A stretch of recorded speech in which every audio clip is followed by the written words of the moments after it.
Minhas amigas, meus amigos, meu abraço. O momento agora é o Lula nas ruas. E ao invés da minha nação estar questionando a aplicação da Constituição, enfim, uma conversa de proveito, fica esse alarido danado a mostrar que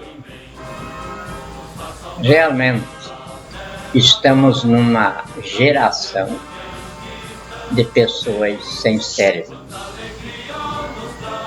Mas, a mim, como magistrado de Estado, tenho a obrigação de falar para as embaixadas que estão no Brasil e que acompanham esse nosso alvoroço aqui, e para as nações lá de fora que também nos acompanham. Então, é para esses aí que eu estou falando. E para as guerreiras e guerreiros que me acompanham, não precisa, porque esses sabem do assunto, estão empenhados comigo, e porque estão empenhados é porque têm a mesma competência minha. E eu tenho dupla necessidade, ou seja, dever de esclarecer a situação. Primeiro, como magistrado de Estado, eu tenho de ter domínio do assunto. E segundo, porque fui eu que escrevi a Constituição. Eu não escrevi ela toda, mas tenha lá um ou dois rabiscos meus, eu sou responsável por tudo, porque eu estava junto. E se eu não escrevi toda ela, eu cheguei a decorar o livrinho, de tanto que o meu querido e saudoso Dr. Ulisses me fez ler o livro para fazer a sistematização dela, a lógica dispositiva que ela, como carta dogmática, tem de ter, sublimado a tudo que seja coerência, lógica, racionalidade, matemática. Então, em defesa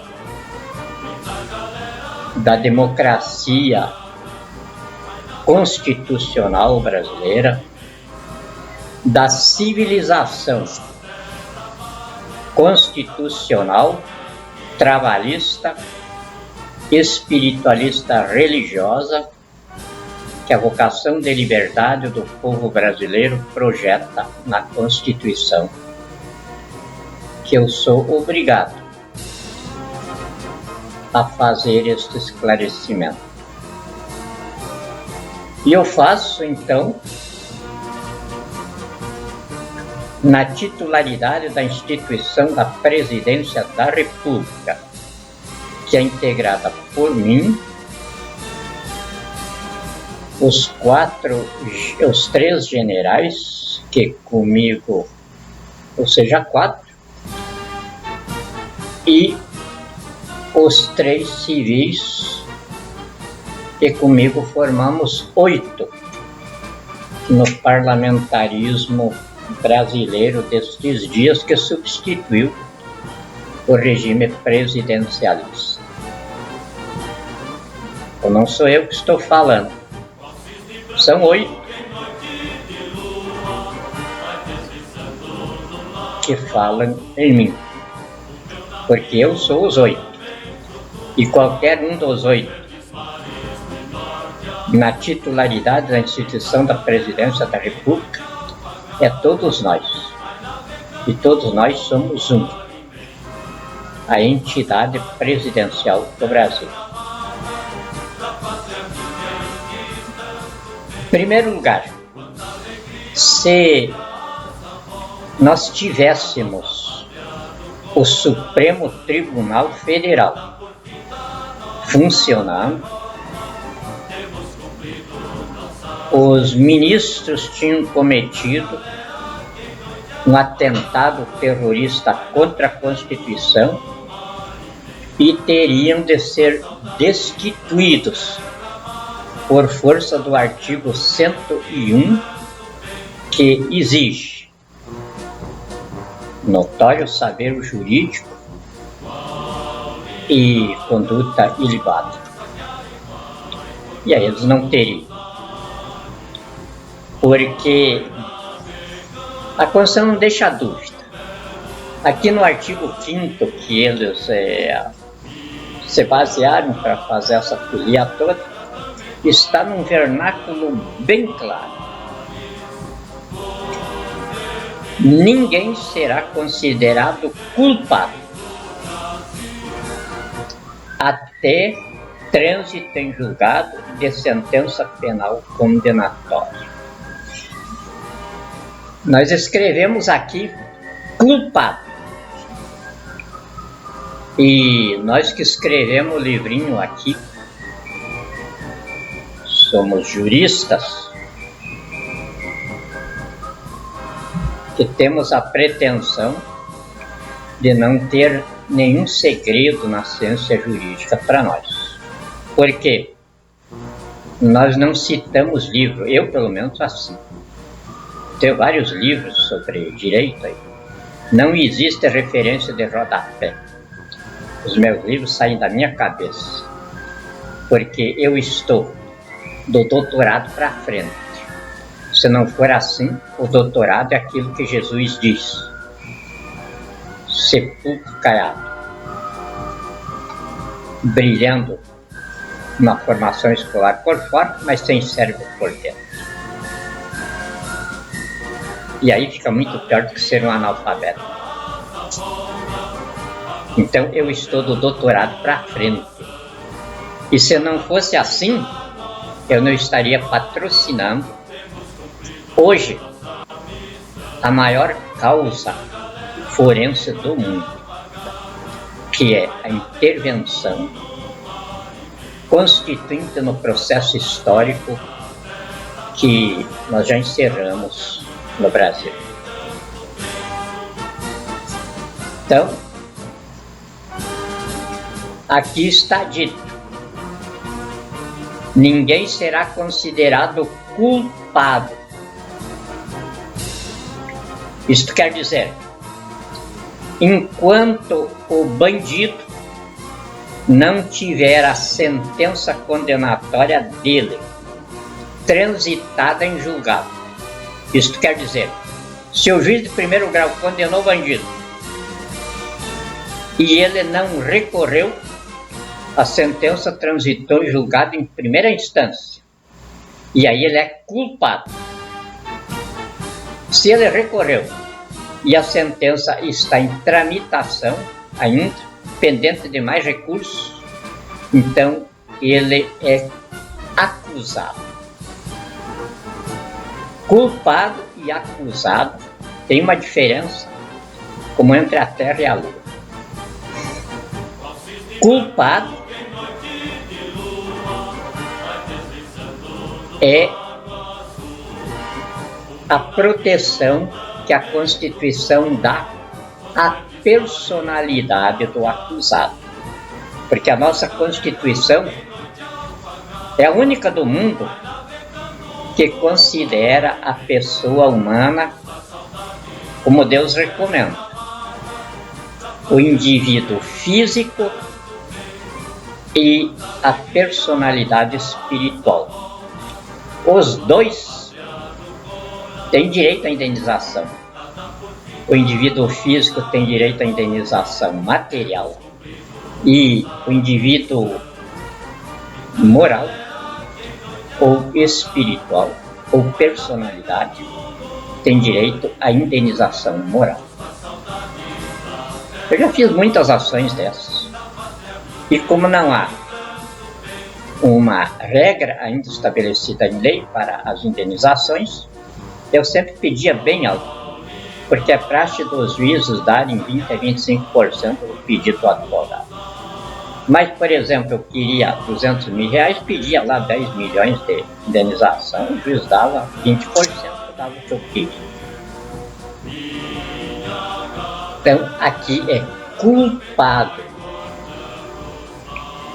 Enquanto o bandido for protegido pelos recursos da sentença que ele sofreu, ele é acusado. O acusado não é do Poder Judiciário. O acusado é do Ministério Público, no artigo 127 da Constituição, onde está também em claro vernáculo a competência do Ministério Público, que a Constituição ela estabelece o Supremo Tribunal Federal com a competência de guardar a Constituição. Você sabe o que é guardar uma coisa? É preservar ela do jeito que a gente pega na mão.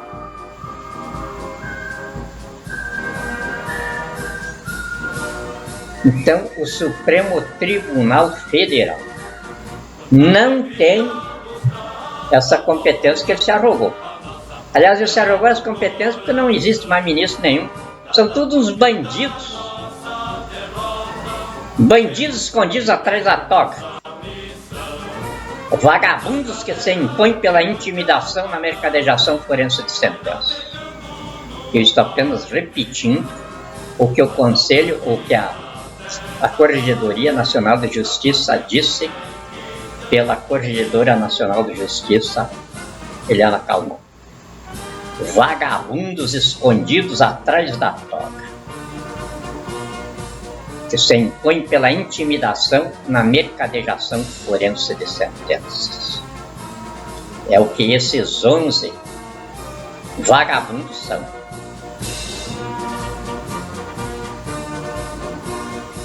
E aí, fazem jus à destituição que eu, com a instituição da Presidência da República, fez deles. Aqui, no dia 1º de outubro, eles foram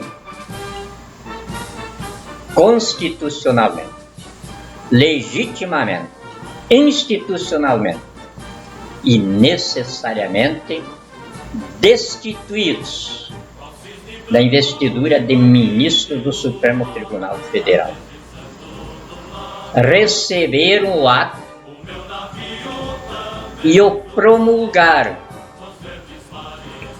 porque quem promulga os atos da magistratura do Estado é o Supremo Tribunal Federal.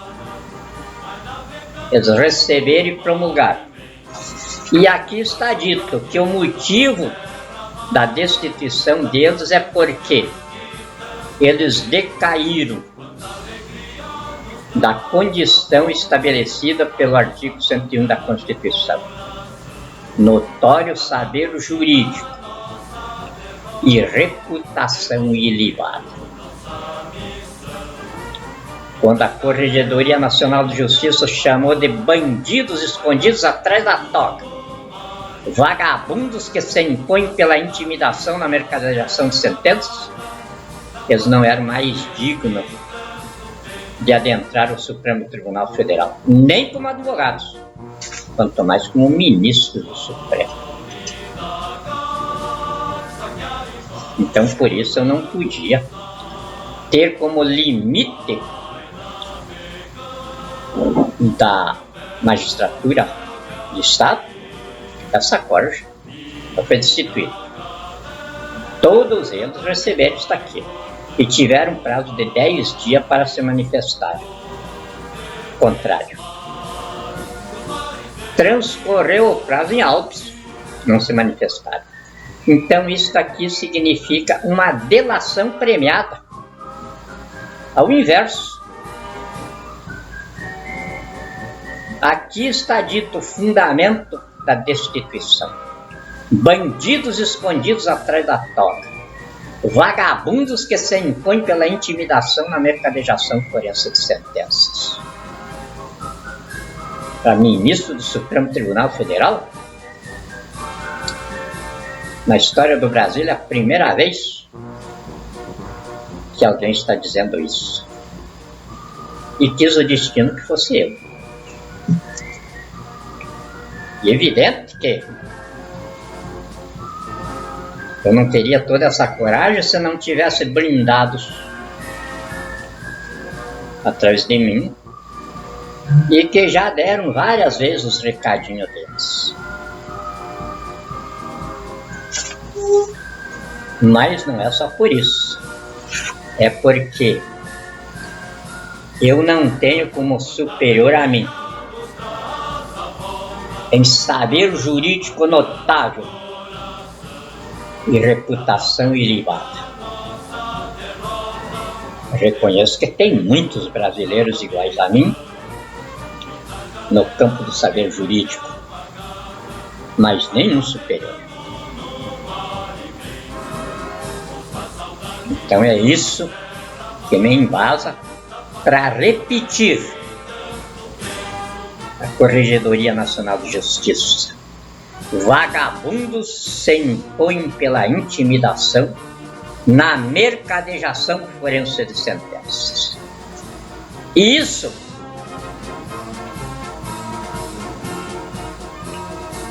querem saber?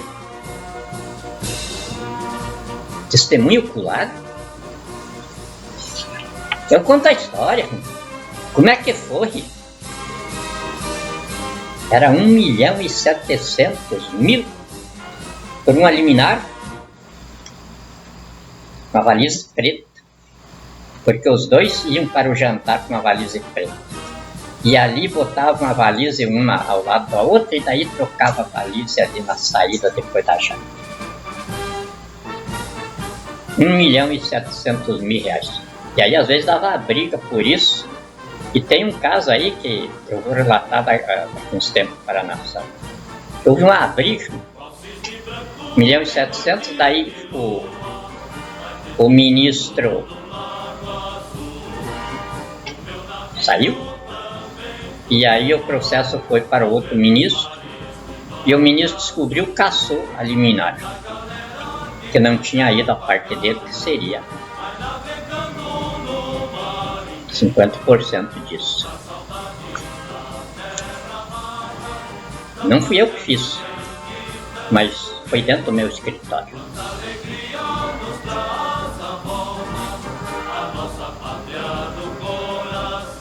Então está aqui, não existe mais ministro no Supremo. Então não tem Lula solto, coisa nenhuma. São bandidos, quadrilheiros, ladrões dos cofres públicos, fazendo baderna no país. Enquanto pode, porque já estão no fim da festa. Mas se houvesse ministros do Supremo Tribunal Federal, esses ministros tinham cometido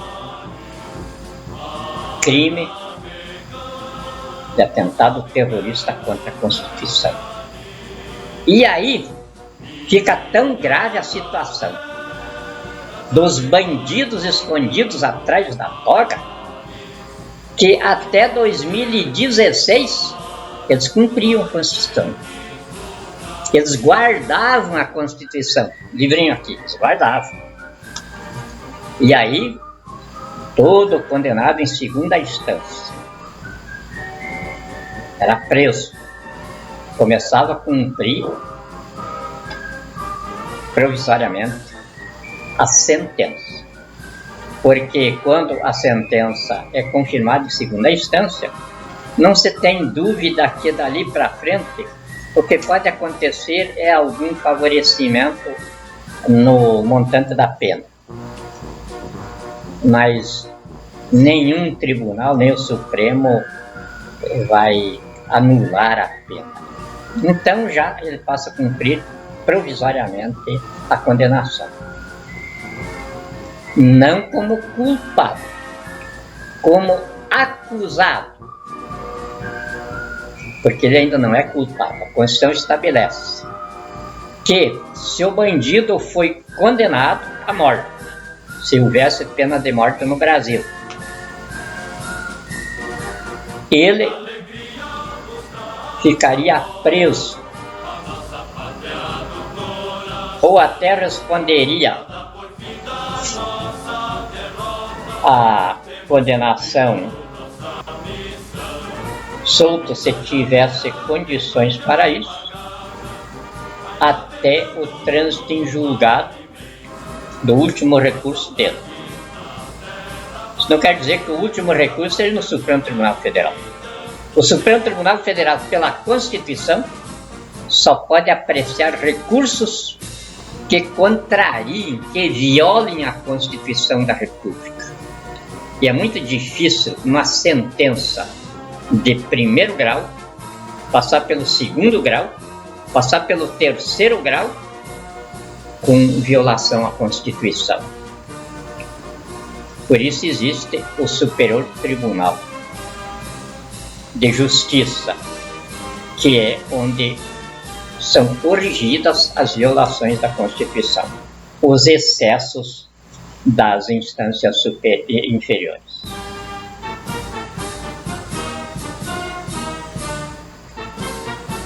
O réu acusado, ele está então sob os rigores do artigo 127.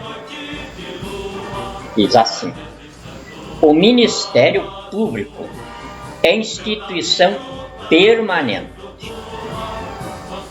Instituição permanente quer dizer instituição constituinte, que pré-existe e pós-existe a Constituição.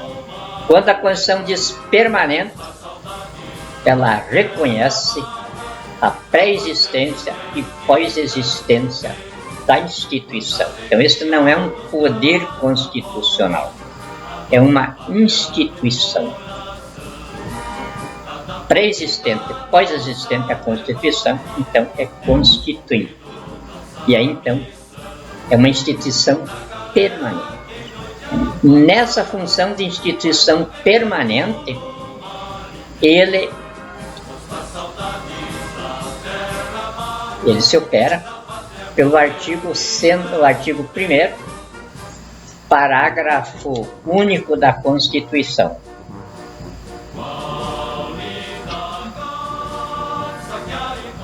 Todo o poder emana do povo, que o exerce por meio de representantes eleitos ou diretamente nos termos desta Constituição. Então a Constituição, os membros do Ministério Público aqui são povo. Então eles operam a Constituição como poder constituinte, que é o povo. Não é como poder constituído, não. É poder constituinte, que é o poder do Supremo Tribunal Federal também. Então, como poder constituinte, o Ministério Público é o equipamento de autodefesa da Constituição e de legítima defesa da nação e da pátria, na função essencial jurisdicional do Estado, incumbindo-lhe a defesa da ordem jurídica, do regime democrático e dos interesses sociais individuais indisponíveis. Dentro, praticamente, da área do processo histórico. ou foro de soberania, onde o Supremo Tribunal Federal também atua como guardião do livro, não como intérprete dele, e não como legislador sobre ele. Eu só guardo o livrinho, bem quietinho. É o Ministério Público que, pelo Estado Democrático de Direito, opera perante o Supremo Tribunal Federal, a Constituição. Quando o Ministério Público acusa, enquadrando o meliante no Código Penal, pelo Código de Processo Penal, ele está exercitando a Constituição, porque o Código de Processo Penal e o Código Penal saem daqui, desse livrinho aqui.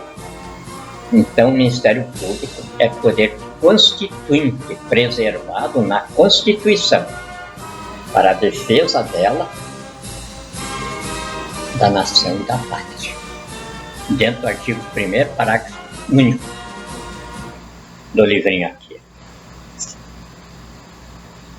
Isso aqui, eu não sei quantas vezes eu falei para os constituintes naquela época, na época da sistematização da Constituição.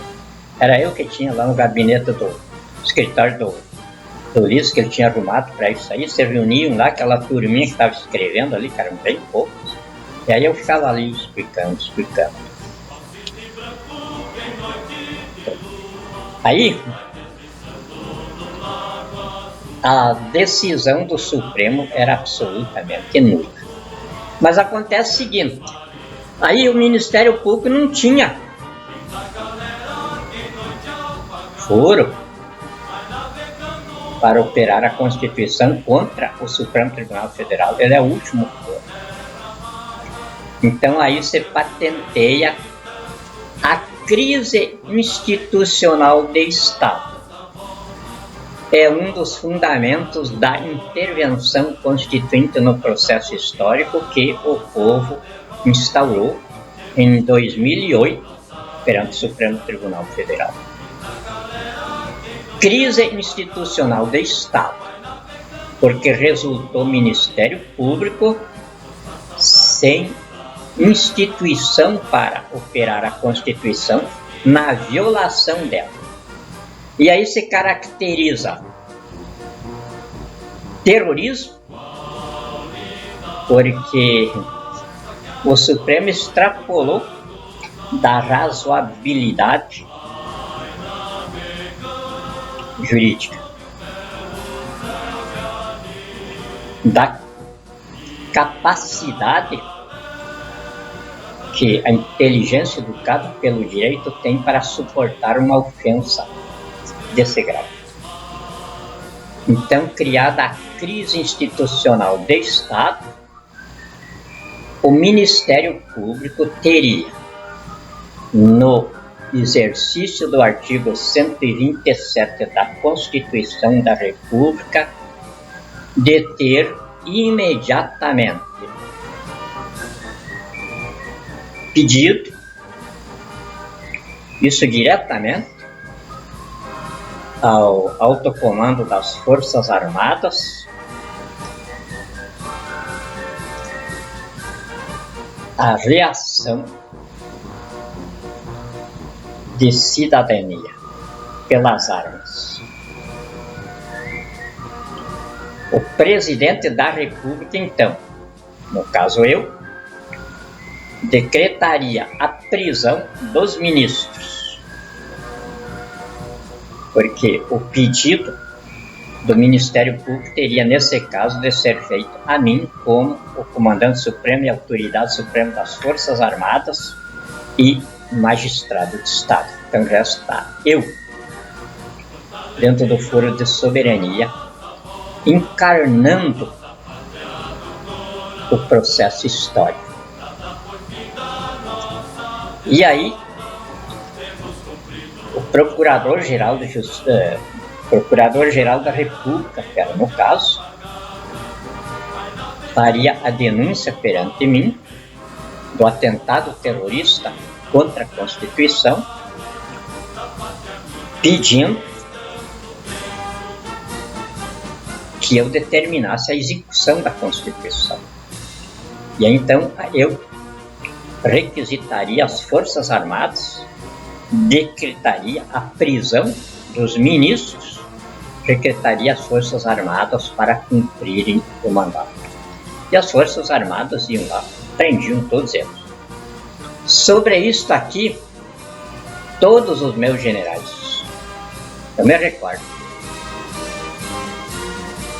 por várias vezes assopraram isso para o Supremo Tribunal Federal.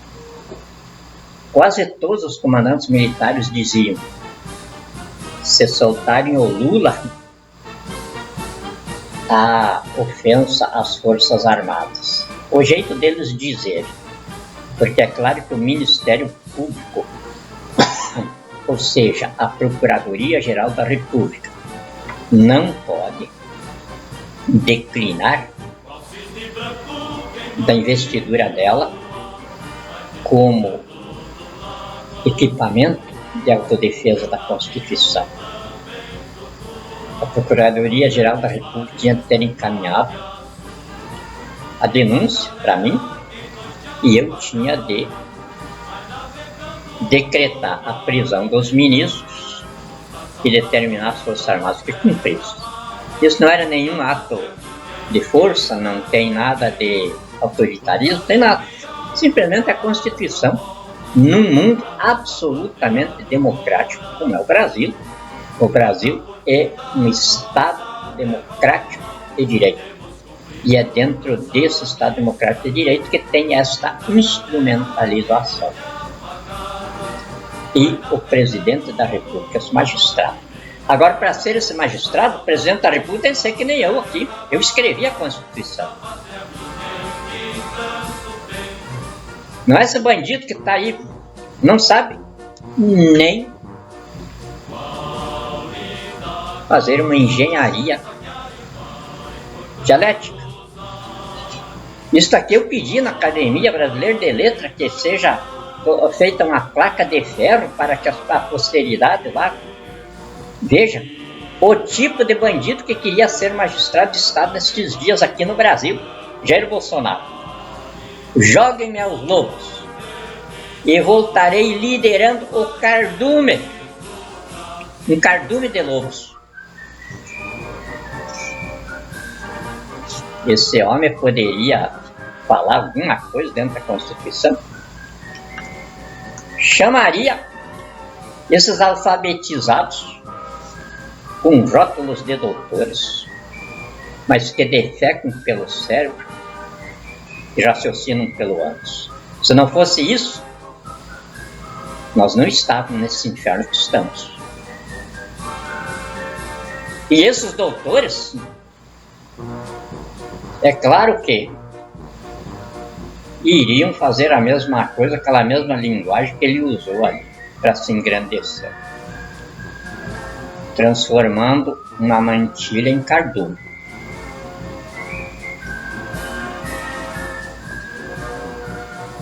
Então,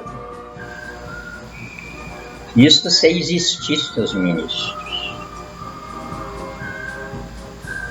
Mas não existe. Desde o dia 1º de outubro, e isso não existe mais. Então o que está acontecendo? Uma baderna entre gangues e quadrilhas no poder. E aí o que aconteceu? A quadrilha que está esbulhando o Supremo Tribunal Federal me solta um bandido da mais alta periculosidade. Ninguém na face da terra matou mais de 11 milhões de pessoas compatriotas dele em 16 anos. E matou essa quantidade de gente para quê? Para roubar o país, destruir a pátria para implantar o comunismo, que ele nunca sabe o que é comunismo, porque é um analfabeto. E para ser comunista, a pessoa precisa ter um certo grau de escolaridade e de inteligência. Porque o comunismo é uma engenharia de intelecto altamente sofisticada. Só não tem aplicação porque a humanidade ainda não tem o nível que os seres humanos precisam ter para o comunismo ser aplicado.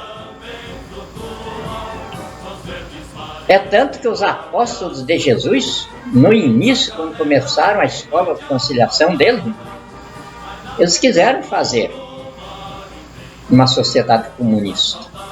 Não deu certo. No início, já surrupiou a parte que ele tinha de dar lá para fazer a coisa tudo em comum. Não dá certo. O ser humano é apegado àquilo que ele vem. E o comunismo é de desapego total. Então, é uma teoria, ou seja, um sonho empírico de Karl Marx, que não tinha o que fazer, era um vagabundo, e aí chegava a esse disparate de imaginativismo, e é claro que criou uma teoria que, para a gente discutir ela, quando não tem o que fazer, é excelente. Mas não tem aplicação. E por não ter aplicação é que estourou todos os países onde eles quiseram aplicar não o comunismo, mas o socialismo, quer dizer, uma derivação dele. Deu certo. Se acabou a União Soviética, se acabou todas as ditaduras socialistas comuns.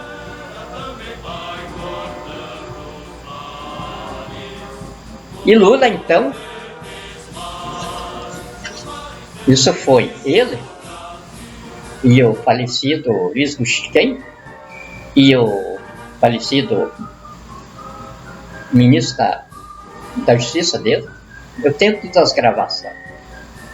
Diziam: este é um governo socialista e a nação tem de começar a se habituar com o socialismo, que era o projeto de poder do PT de comunizar o Brasil em 22 anos, como o Lula tinha prometido ao Lech Wałęsa. Essa comunização do Brasil em 22 anos ele estabeleceu através do roubo do país, do massacre da nação e da destruição da pátria, pelo crime organizado no governo, operado por gangues políticos e gerido por corporações terroristas. Com a Constituição substituída por bandidos escondidos atrás de mandatos inventando leis, para bandidos escondidos atrás da toga, manter o terrorismo de conchavos, cambalachos, propinas e subornos como sistema de poder, e a corrupção e o roubo como forma de governo. E era o Supremo Tribunal Federal que distribuía as ações de campo. E Jair Bolsonaro fazia parte disso. Ele estava nos grupos, no parlamento. Nunca deu um pio contra nada do que estava acontecendo. A não ser quando era para aumentar o locupletamento econômico de governo e que ele tinha a possibilidade de aumentar seu quinhão no roubo do país, aí ele falava em defesa da sua cota.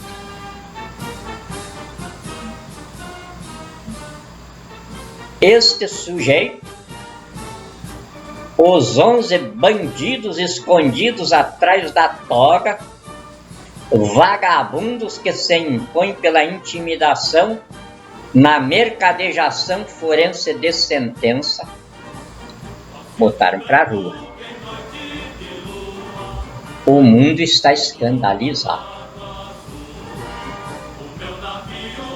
O maior bandido da face da terra nestes últimos tempos.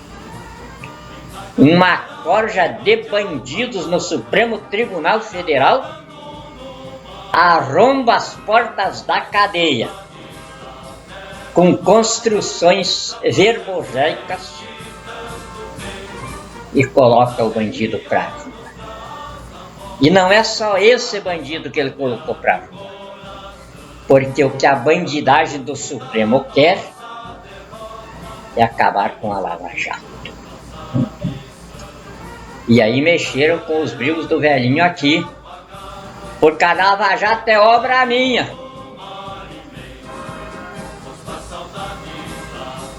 E vocês vão ver no que ela vai se transformar.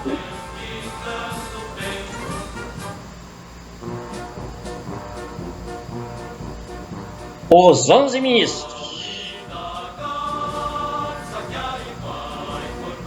com Luiz Inácio Lula da Silva, vão prosear muito lá na Ilha das Pobres. Por mais de uma vez os meus generais avisaram: se soltarem o Lula, mexe com o brilho das armas. É claro que os meus generais sabiam que mexia com a Constituição que eu escrevi e o velhinho não toleraria isso. E eles iam para a rua em defesa da Constituição. Será que não foi maquiavelismo? Talvez. Na guerra tudo é válido. Aliás, guerra é puro maquiavelismo. Estratégia de guerra é maquiavelismo. Por que no dia 1º de outubro eu destituí os ministros?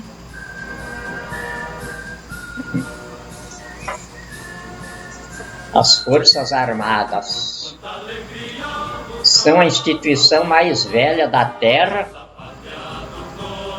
porque elas sabem o que fazem. As duas instituições mais antigas do mundo é a instituição religiosa e a instituição militar. Elas são fundadas sobre hombridade, honradez, caráter e lucidez.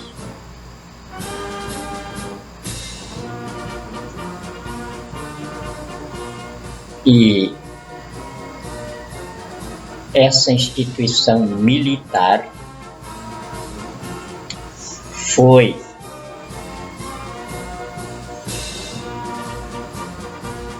severamente ferida na Constituição que as Forças Armadas produziram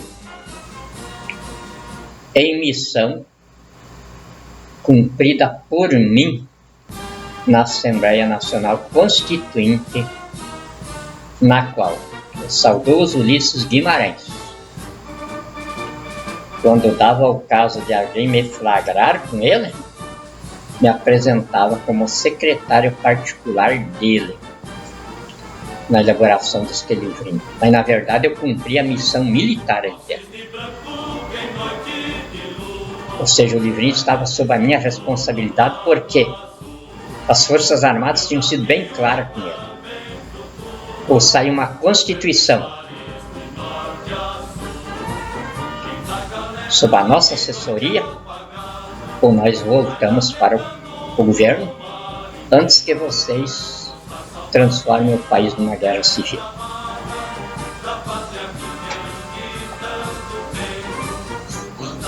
Então, não existe Lula solto.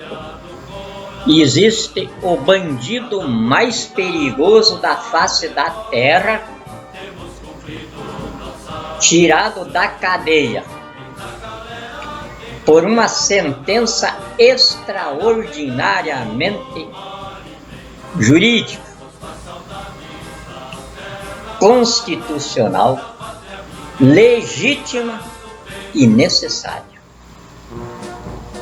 prolatada por um extraordinário juiz, conhecido assim no mundo todo, inclusive no mais exigente em termos de aplicabilidade da lei, os Estados Unidos da América, onde ele foi inclusive condecorado, o Dr. Sérgio Moro. Os promotores que acusaram o bandido são da melhor estirpe do mundo também. E a Polícia Federal, que o indiciou encefalo, é a melhor do mundo nessa área. Então vocês sabem no que esses 11 bandidos escondidos atrás da toga se meteram?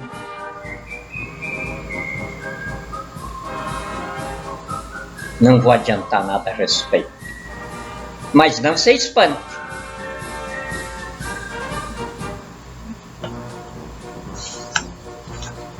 E aqui está, para arrematar.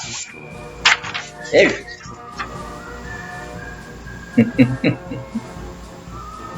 Olha aí o magistrado supremo da nação. Olha aí.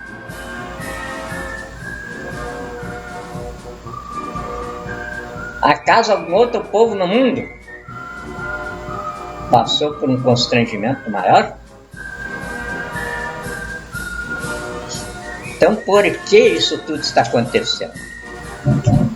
Para vocês verem a que grau de podridão política vocês chegaram. E agora fico me apressando para subir a rampa. Eu vou subir a rampa o dia que eu quiser.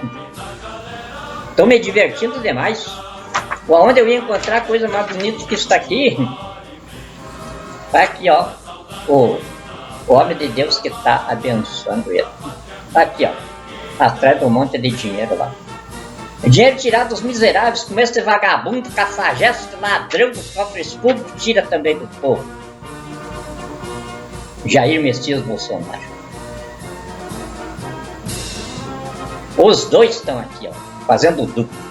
E por isso aqui embaixo está dito. É a cara da civilização brasileira quando ela morreu.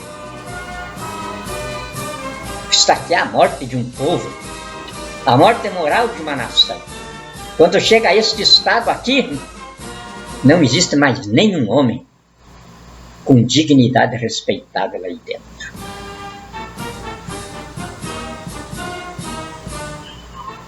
Porque os homens que existem foram excluídos por eles aqui. Eles são a enxurrada que veio e jogou para o fundo os homens. Então por isso não existe nenhum homem aqui.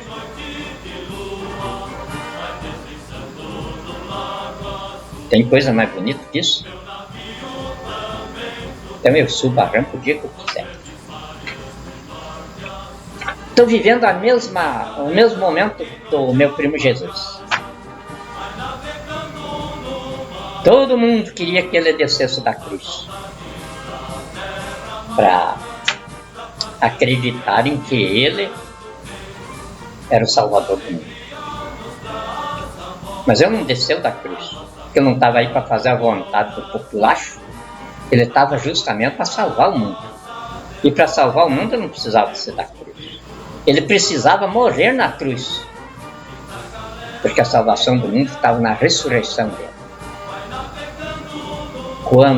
Enquanto pensava que ele estava morto no túmulo, ele foi visitar o irmão mais velho, que era Lucifer, comandante do inferno. E diz ali, ficou durante todo o tempo que estava no túmulo, proseando com os espíritos em prisão. E dizendo que ele era a esperança de todos eles lá. Porque ele não veio morrer apenas pelos vivos, ele veio morrer pelos mortos também que estavam em prisão. Ia sair todo mundo de lá no dia da ressurreição dos mortos. Foi o que ele foi dizer. E agora estou na mesma situação, todo mundo quer que eu suba a rampa. Subir a rampa do palácio. Não tenho tempo nem para dormir, de tanto trabalho como presidente da República, como chefe de Estado, uma bronca em cima de outra. Além de tudo que tem de ser criado, porque nós estamos instalando a civilização, que é a vocação de liberdade da nação, projeta na Constituição. E é eu que estou fazendo isso aí, sem a ajuda de ninguém, a não ser desse punhado de gente que me sustenta, que me dá de comer, me dá casa, me dá abrigo. Senão eu não podia fazer, porque escrever papel no tempo lá, agora com essa chuvarada não dava mais.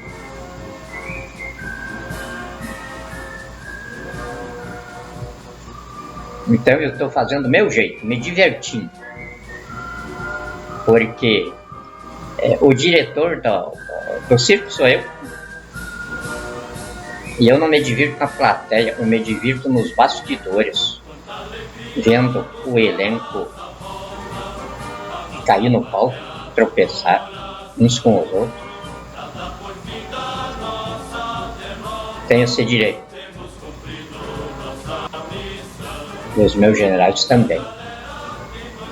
Nós nunca votamos em ninguém desses bandidos que estão aí. Tem um punhadinho de gente aqui comigo. Aquele punhadinho que Deus determina para construir o mundo quando é preciso.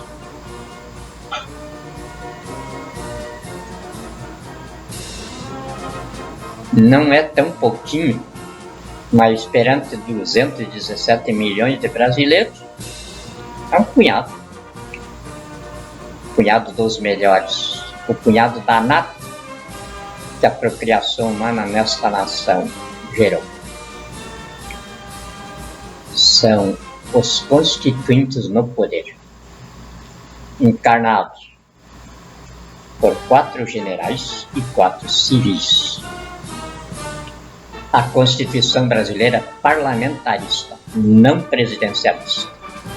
E nós então instalamos o parlamentarismo que a Constituição estabelece. O mais avançado do mundo.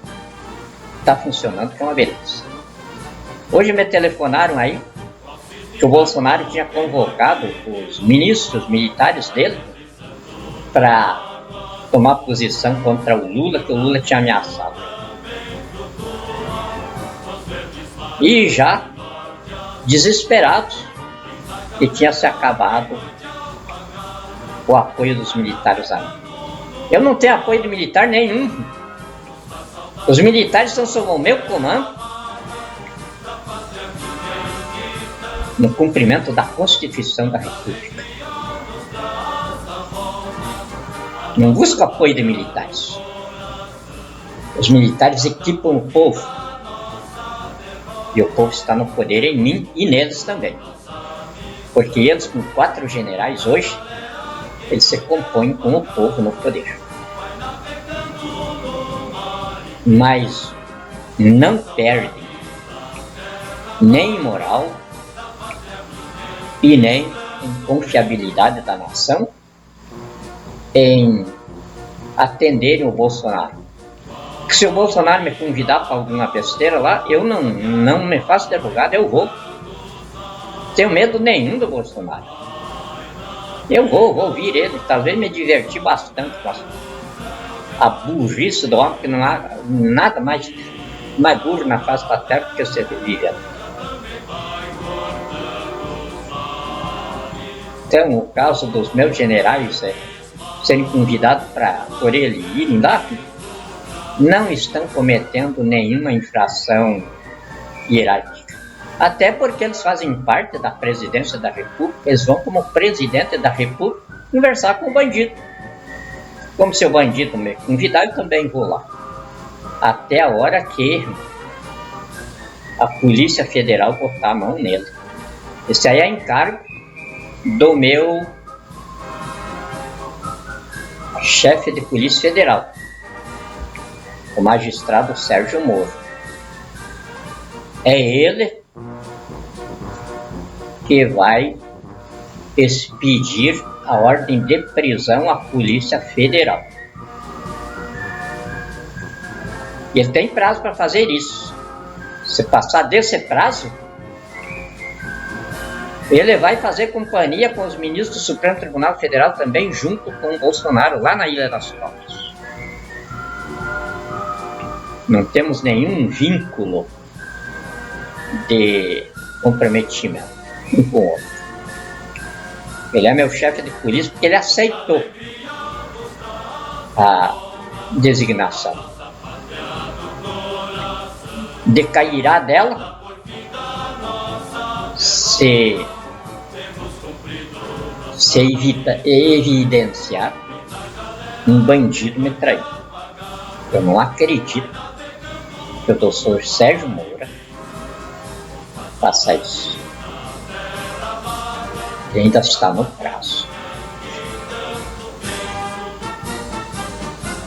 Era isso. Deu 56 minutos aí. Então não é prosa para gente de WhatsApp. É prosa para gente que ainda tem cérebro, que não raciocina pelo ânus e defecto pelo cérebro. É aqueles que fazem as coisas pelo lugar certo delas. Muito obrigado. Deus nos abençoe e nos guarde.